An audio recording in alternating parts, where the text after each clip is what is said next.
आङो दिनै भारतीय जातीय कांग्रेसनि जानानै दिनै नमिनेशनखौ तामुलपुर विधानसभा समस्तिनि थाखाय आं गथायबाय आरो आङो दिनै बे केन्डिडेटनि थाखाय नमिनेशन पेपारखौ साबमिट खालामनानै जोबोर गोजोननाय मोन्दों।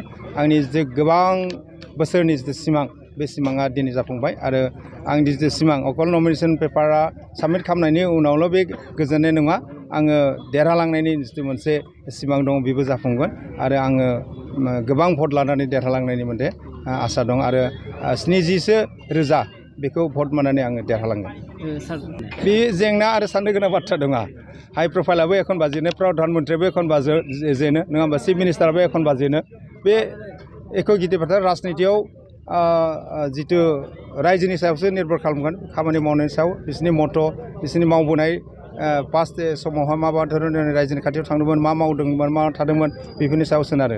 जों नुनो मोन्दोंबा बिथांमोना बे रायजोनि खाथियाव थांनानै जिखिनि मावनाय रायजो राजानि जिथु अभाब बेखौ सुफुंनो हायाखै, बे फेलियर जादों आरो बेनिखायनो आङो गोजोननाय मोन्दों जे आङो गावखौनो खाफाल गोनां होनना सानना लादों।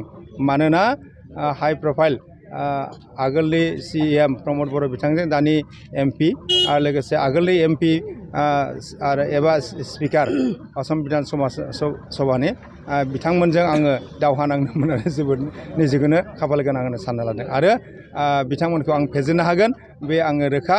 आरो दिनै नोंथांमोना लिरना दोननो हागौ जे आंहा 7,000नि बांसिन भट लानानै आं बिथांमोनखौ फेजेननानै असम बिधान सभायाव आङो बे मासिखौ लानो हागोन।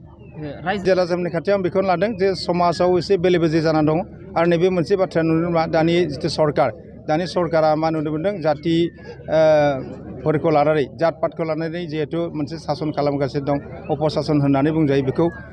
जे बिथांमोना गावखौल' सिनायो, गुबुन गुबुन जातिफोरखौ माने जिखिनि नोजोर होनानै नायनांगौ बेखौ नायाखै। खिन्थु जोंनि कंग्रेस दला नङा, निरपेक्ष होनना बुङो बेखौ। दा BJPआ निरपेक्ष होननानैसो बुंदों, खिन्थु धर्म निरपेक्षबो नङा आरो बे जातिगतनिबो निरपेक्ष नङा। मोनसे जातिखौ गाख्लेना दोननानै मोनसे जातिखौल' गोजौआव लांनो नागिरगासिनो दङ, खिन्थु जोंनि कंग्रेस दोलोनिफ्राय बिदि नङा।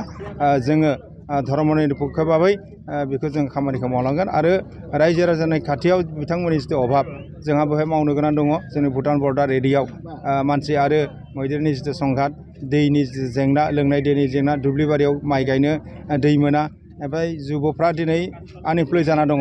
बेखौ सेल्फ एमप्लय जों बोरै खालामनो हागौ?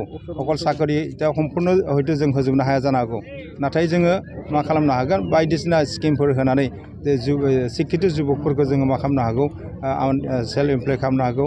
आइजोफोरखौ गुबुन गुबुन रोखोमनि जों संस्थापन होनानै जेब्लानाखि महिला सबलीकरन होनना बुंनाय जायो बेखौ जोङो सानदों आरो समाजखौ जिथु बेले बेजे दङ बेखौ जोङो खौसे लाबोनानै मोनसे आवगायलांनानै गोदान असम दानो सानदों। बेफोरखौ लानानै जोङो माबा खालामगोन, दिनै रायजोनि खाथियाव आं थांगोन।